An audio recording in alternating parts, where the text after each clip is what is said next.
The most thrilling aspect of making Loki season 2 was actually the atmosphere that was created of creative collaboration with everyone on the team.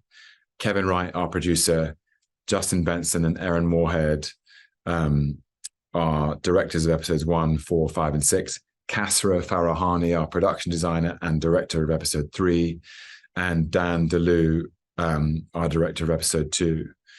Eric Martin, the head writer, Catherine Blair, on the writing team, Michelle Blood, another producer, and the cast: Owen Wilson, Sophia DiMartino, Ki Hui Kwan, Wumi Masaku, Eugene Cordero, Gugu Mbatha-Raw, the entire team. There was a sense of, we synchronized watches. We all made sure that our imaginations were pointing in the same direction. And from start to finish, there was never a day where somebody didn't have a great idea. And the idea could come from anyone. And that's why I want to just salute and just pay my respects to this extraordinary team, to the Loki family, because that it felt like a very live atmosphere, that anyone could have a good idea at any time and suggest it, and it would go into the mix, and we put it into the script, or we put it on camera. And that sense of liveness, that sense of a set that felt very alive, very receptive to new ideas, is what you want in any creative process. You never want it to feel like it's set, it's planned, and then you just execute the plan. Because actually, the camera is interested in life. It's not necessarily interested in planning. And that this atmosphere was created by our kind of lead creative team. It's something I just feel extremely grateful for, because I think it's created a real cohesion to the vision of the show. I felt like we were kind of all instruments. I felt like we were all instruments in an orchestra, and we knew what music we were playing. And it was a very unusual and very fulfilling experience on set.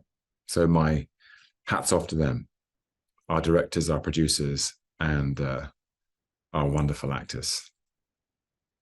Performer, and possibly also as an audience member, to inhabit a character or to watch a character play out an arc over many years in film and television. And it felt extremely meaningful to me, and has felt like an unusual honor to get to play Loki for this length of time. Every iteration has been interesting. The ancient mythological inheritance of the character has such depth and breadth and profundity. And the thing that I found so fulfilling about it on this particular occasion was, I believe that season 2 and the finale contains echoes and resonances of every single version of Loki that I have played. And he's introduced in the first Thor movie, directed by Kenneth Branagh and written by Don Payne, as a young prince, a younger brother who is wrestling with his sense of belonging, his sense of identity, and his place in the world, his purpose, if you will. He's brokenhearted, and that heart hardens into something vengeful and angry. And then in Avengers, he comes down to earth and he says to Nick Fury, played by Samuel L. Jackson, "I am Loki of Asgard, and I am burdened with glorious purpose." And that purpose is arrogant and hubristic and entitled. And across 6 films, you realize that there was no glory. It was inglorious. It all came to nothing. It was a fallacy. It had no meaning, and ends in sacrifice. And in the first episode of season 1 of the show, Mobius reveals to Loki how meaningless and baseless that entitlement to glorious purpose was. But his connection with Mobius and his connection with Sylvie gives him a second chance to rethink and redefine his sense of purpose. And then you find the character at the end of the story still engaged with ideas of belonging, still engaged with a sense of identity and a sense of purpose.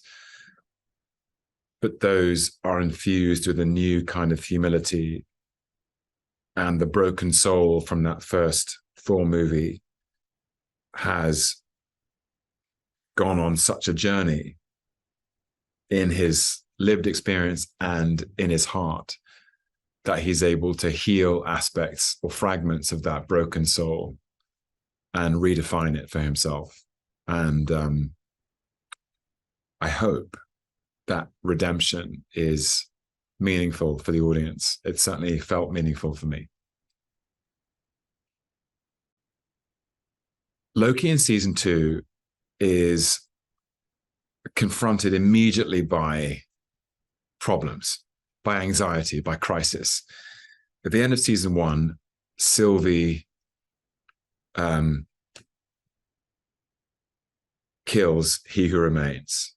That was her mission. That he was a tyrannical force who was constricting free will and limiting life. And she knew she needed to remove him so that free will could thrive, that she could have a life. But what it's done is it has unleashed chaos in time. So there are many, many multiplicitous and multitudinous realities. A multiverse is born, and it creates a problem. It creates a problem for the TVA. It creates a problem for Loki, because in his mind, the consequences of Sylvie's actions are going to lead to a terrifying and cataclysmic war where everything will be destroyed. So he's got this extraordinary interior propulsion to solve the problem, to stop the war from coming, to find Sylvie, to make it right. He's also finds himself displaced in time. So he's lost his anchor in time, and he's time slipping. So he's moving from past, present, and future, and between these different time zones, but in the same place. And so he's just extremely stressed, basically. And he has to chase down solutions to these problems, but he's also on the way trying to make things right.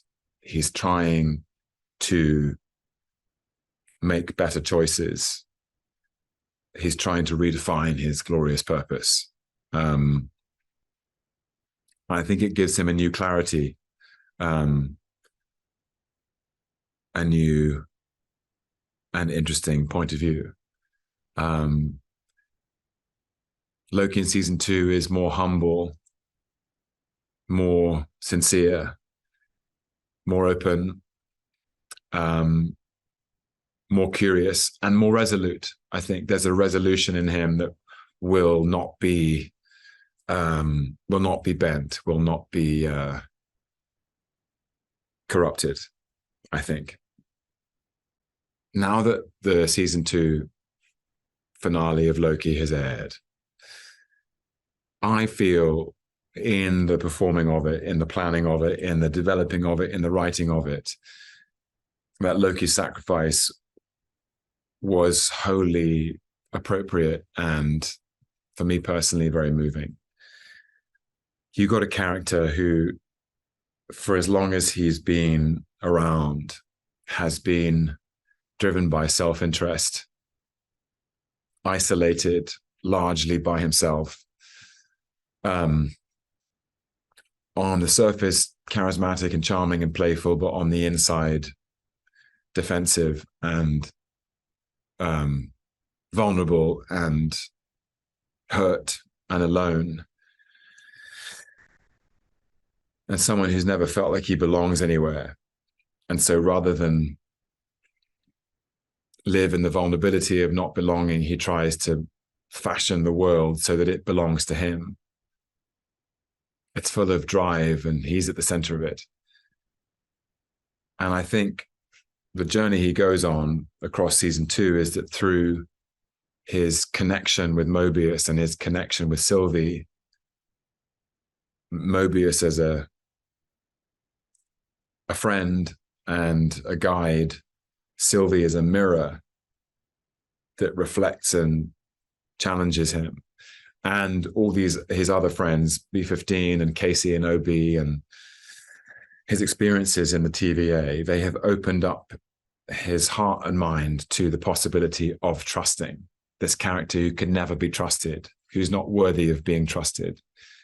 And suddenly he feels he belongs. And that to me is a journey of humility and acceptance. And